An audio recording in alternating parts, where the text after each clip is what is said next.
আসসালামু আলাইকুম। Walton smart fridge presents smart নকে সকলকে আমন্ত্রণ।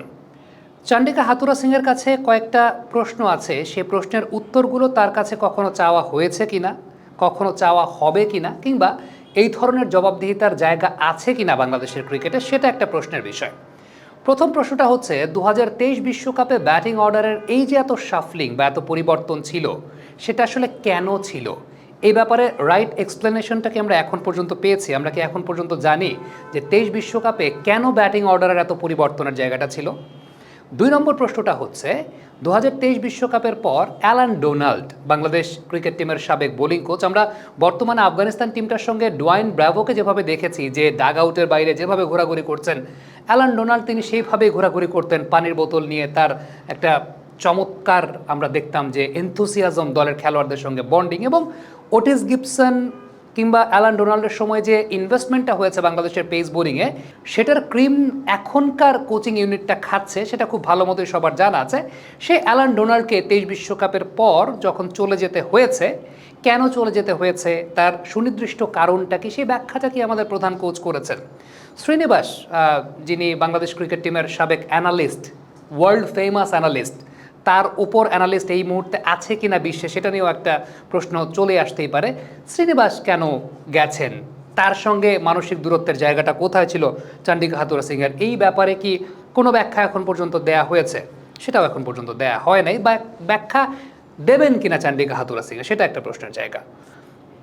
স্টুয়ার্ট ল বর্তমানে আমেরিকা টিমের হেড কোচ, একটা সময় বাংলাদেশ ক্রিকেট টিমের হেড কোচ ছিলেন, বাংলাদেশ ক্রিকেট টিমের ডেভেলপমেন্টের সঙ্গে জড়িত ছিলেন, পরীক্ষিত বাংলাদেশের কনটেক্সট থেকে। তিনি চেয়েছিলেন বাংলাদেশ ক্রিকেট টিমের ব্যাটিং কোচ হতে, বাট চান্ডিকা হাথুরা সিংয়ের সঙ্গে একটা ইগো ক্ল্যাশের জায়গা, বাট চান্ডিকা হাথুরা সিংয়ের চাওয়াতেই স্টুয়ার্ট ল শেষ পর্যন্ত বাংলাদেশ ক্রিকেট টিমের ব্যাটিং কোচ হতে পারেননি, কারণ এক ধরনের মানসিক দ্বন্দ্ব তৈরি হতে পারত, ভবিষ্যতে তার একটা ইনসিকিউরিটির জায়গাও তৈরি হতে পারত, যে কারণে এখনকার যিনি ব্যাটিং কোচ রয়েছেন নিক পোথাস, তাকে দেয়া হয়েছে দায়িত্ব। তো স্টুয়ার্ট লর মতো এইরকম বা এই মানের একজন পরীক্ষিত কোচ, তাকে কেন নেওয়া হয় নাই, এবং সেই জায়গাটায় চান্ডিকা হাথুরা সিংয়ের সঙ্গে এই যে মানসিক দূরত্বের এই জায়গাটা, এই ব্যাপারগুলো কি কখনো সামনে আসবে, বা তার কাছে কি কখনো জিজ্ঞেস করা হবে যে কেন স্টুয়ার্ট ল হঠাৎ করে তিনি ব্যাটিং কোচ হলেন না, যেখানে তিনি নিজে ইচ্ছা প্রকাশ করেছিলেন? এটাও একটা প্রশ্নের জায়গা। এবারে ওই যে 23 বিশ্বকাপের কনসিকুয়েন্স থেকে আমি যদি এই 2024 টি20 বিশ্বকাপের জায়গাটায় আসি, তাহলে ইন্ডিয়ার এগেনস্টে ম্যাচটাতে টসের সিদ্ধান্তের জায়গাটা, দলে পরিবর্তনের জায়গাটা, হ্যাঁ তাসকিন বাদ যেতেই পারেন সেই জায়গাটাতে, কিন্তু তাসকিন বাদ গিয়ে সেটা শরীফুল না কেন? ইন্ডিয়ান ব্যাটাররা পেসের এগেনস্টে স্ট্রাগল করছে, তাদের এগেনস্টে স্পিন সামনে নিয়ে আসা, হ্যাঁ শেখ মেহেদী মানিয়ে নিয়েছেন, কাজ চালিয়ে দিয়েছেন, কিন্তু ইন্ডিয়ান ব্যাটারদের উপর কি ডমিনেট করতে পেরেছেন? যতক্ষণে বিরাট কোহলি আউট হয়ে গেছেন ততক্ষণে রান সংখ্যাটা 72 হয়ে গেছে। রোহিত শর্মা এবং বিরাট কোহলি 2টা উইকেট যতক্ষণে পড়েছে ততক্ষণে রান সংখ্যাটা 72 হয়ে গেছে। ইন্ডিয়ার মতো টিমের এগেইনস্টে স্পিন অপশন বাড়ানো, পাওয়ার প্লেতে রোহিত শর্মার সামনে স্পিন নিয়ে আসা, এবং ওই যে জায়গাটা সেটা হচ্ছে ইন্ডিয়ার উইকনেসটাকে লক্ষ্য না করা। ইভেন আপনি যখন এরকম একটা টিম নিয়েছেন, ব্যাটিং অর্ডারটা বাড়িয়েছেন, তাহলে টসে জিতে আগে ফিল্ডিংয়ের সিদ্ধান্ত নেয়া, এই জায়গাটার জবাবদিহিতা কি চাওয়া হবে প্রধান কোচের কাছে, বা এই জায়গাটার জবাবদিহিতাটা কি টিম ম্যানেজমেন্টের কাছে চাওয়া হবে, বা আমাদের দেশে কি এই সিস্টেমটা আছে? ঠিক ইমিডিয়েট পরের ম্যাচটা যদি চিন্তা করি, যেখানে এরকম একটা সমীকরণ 12.1 ওভারের মধ্যে চেঞ্জ ডাউন করলে সেমিফাইনালে যাওয়ার সম্ভাবনা আছে, এইরকম একটা ম্যাচে অ্যাপ্রোচের জায়গাটা ডিফেন্সিভ অ্যাপ্রোচ, মানে শুধু ম্যাচ জয়ের জন্য চিন্তা করা, বা সেমিফাইনালে যাওয়ার যে তাড়নাটা, সেই তাড়নাটা প্রকাশ না করা, এরকম একটা প্ল্যান করা, যেখানে ঠিক আছে 6 ওভার পর্যন্ত আমরা হয়তো বা ট্রাই করব, এরপরে আমরা ট্রাই করব না, আমরা শুধুমাত্র ম্যাচ জেতার জন্য ট্রাই করব। 9 নম্বর ওভারে যখন মাহমুদুল্লাহ রিয়াদ ব্যাটিং করতে নেমেছেন, ওই সময়টাতে একদম নেগেটিভ অ্যাপ্রোচে চলে যাওয়া, 19 বল থেকে তখন 42-43 রানের প্রয়োজন, সে সময়টা একদম চেষ্টা না করা, ডেফিনেটলি বোঝা যাচ্ছে টিম ম্যানেজমেন্টের বার্তাটা এখানে এরকমই আছে যে আমরা সেফ ক্রিকেট খেলবো। এই যে সেফ ক্রিকেট খেলতে চাওয়াটা, এইটার জবাবদিহিতার জায়গাটা কি আসলে আছে, বা এটার কোনো জবাবদিহিতা কি চাওয়া হবে, যে কেন সেক্ষেত্রে সেমিফাইনালে উন্নীত হওয়ার জন্য ওই প্রচেষ্টাটা দেখা গেল না? সেই কোশ্চেনের অ্যান্সারটা কি আছে? এবার একটু টেকনিক্যাল অ্যাসপেক্ট থেকে আসি। আফগানিস্তানের দুইজন ব্যাটার রহমানুল্লাহ গুরবাজ এবং ইব্রাহিম জাদরান, এই দুইজন ব্যাটারের ব্যাটিংয়ের উপর ভর করে আফগানিস্তান সেমিফাইনাল পর্যন্ত গেছে এবং এই দুইজন ব্যাটারই আসলে মূলত খেলেছেন। এখন কিভাবে খেলেছেন?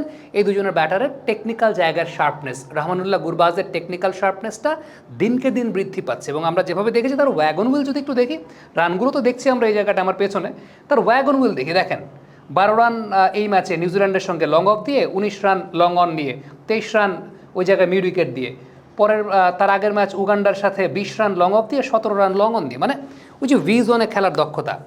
বাংলাদেশের ব্যাটারদের আপনি তানজিদ তামিমের কথা চিন্তা করেন, মিনিমাম ডিভিয়েশনের সঙ্গে খেলতে পারছেন না। নাজমুল শান্ত এই মুহূর্তে 1 বছর আগেও তিনি যে শেপে ছিলেন এখন তিনি সেই শেপে নাই, ব্যাটের মিডলিং হয় না, ইনসাইড এজ, আউটসাইড এজ, কিংবা আমাদের ব্যাটারদের কমন শট প্যাটার্ন হচ্ছে স্কোয়ার অফ দ্য উইকেট। ডানহাতি ব্যাটার হলে সুইপ করবেন, পুল করবেন, এই সুইপ আর পুল করতে গিয়ে এই বিশ্বকাপে যে কতগুলো উইকেট গেছে সেটা আপনারা হিসেব করলেই বের করতে পারবেন। 95% উইকেট বাংলাদেশের গেছে সুইপ করতে গিয়ে আর পুল করতে গিয়ে। এখন এই যে লং অন লং অফে খেলার দক্ষতার জায়গা, এই দক্ষতার জায়গাগুলো যে বিল্ড হচ্ছে না, হাতুরা সিংহে তো কম সময় পান নাই, এই জায়গাগুলো যে বিল্ড আপ হচ্ছে না টেকনিক্যাল জায়গা থেকে বলছি, এইটার জবাবদিহিতাটা আসলে কে করবে? যে ব্যাটারদের টেকনিক্যাল জায়গাটা ডেভেলপ হয় না কেন? ইভেন আমি একটা তেতো সত্য কথা আপনাদেরকে বলি, সেটা হচ্ছে তাওহিদ হৃদয় এই মুহূর্তে বাংলাদেশ টিমের সবচাইতে টাচে থাকা ব্যাটার, সবচাইতে ফর্মে থাকা ব্যাটার।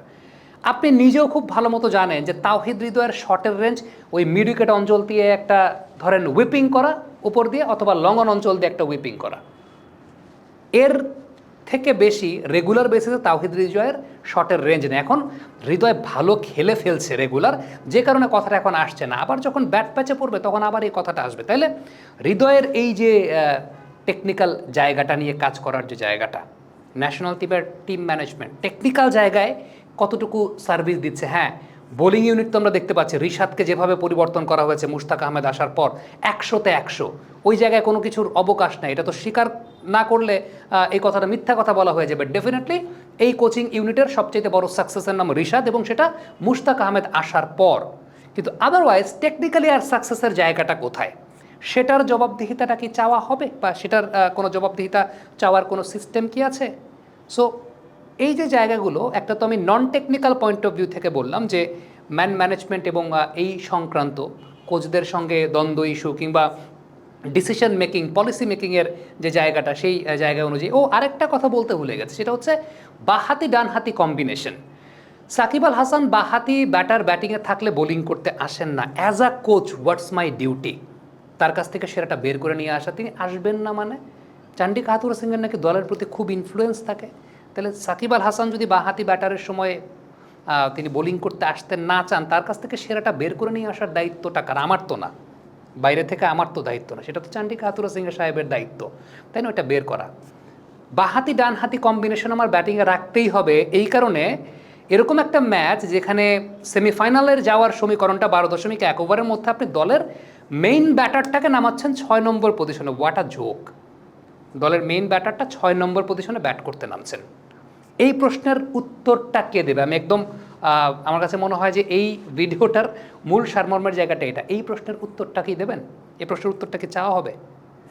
আমার কোয়েশ্চেনের জায়গাটা এখানে আছে যে এই প্রশ্নের উত্তর চাওয়া হবে কিনা। সো এগুলো অনেক বড় ফ্যাক্টর না, এগুলো চাইলেই কিন্তু উত্তর চাওয়া যায়। এবং সেই জায়গাটায় ওই যে বললাম 2023 বিশ্বকাপে আসলে চান্ডিকা হাথুরুসিংহের কাছে কী কী উত্তর চাওয়া হয়েছিল, তিনি কী কী উত্তর দিয়েছেন, সেটাকে আমরা এখন পর্যন্ত জানি? সেটা তো আমরা এখন পর্যন্ত জানি না। সো ওইখানে আসলে কি চলছে, ডিসিশন মেকিংয়ের জায়গাগুলো তো কী চলছে, 23 বিশ্বকাপে কেন এত ব্যাটিং অর্ডার শাফল করা হয়েছিল, এখন এই বিশ্বকাপের এই লাস্ট 2টা ম্যাচে এই ধরনের ঘটনাগুলো কেন দেখা গেছে? হ্যাঁ, অনেক প্রশ্নের জায়গা তো আছে। উত্তর কি চাওয়া হবে? আমি তো কতগুলো প্রশ্ন করলাম চান্ডিকা হাথুরুসিংহের কাছে, উত্তর কি আসলে আমরা পাবো? পাওয়া সম্ভব আদৌ? কমেন্ট বক্সে আপনাদের মন্তব্য মতামত জানতে চাই, দেখি উত্তর পাই কিনা। আপনারা কি মনে করেন একটু শুনি। চান্ডিকা হাথুরুসিংহের কাছ থেকে তো মনে হয় না আমাদের দেশের ক্রিকেট কালচার অনুযায়ী এগুলোর উত্তর চাওয়া হবে, এগুলোর উত্তর নিয়ে কোনো কিছু হবে, কিংবা তার কাছে কোনো জবাবদিহিতা চাওয়া হবে। আমার কাছে মনে হয় না, এতদিন ধরে যেহেতু চাওয়া হয় নাই। কিন্তু এই প্রশ্নগুলো তো আসে, আমার মনে আসে, আপনার মনেও তো আসে, তাই না? কমেন্ট বক্সে লিখে পাঠাবেন।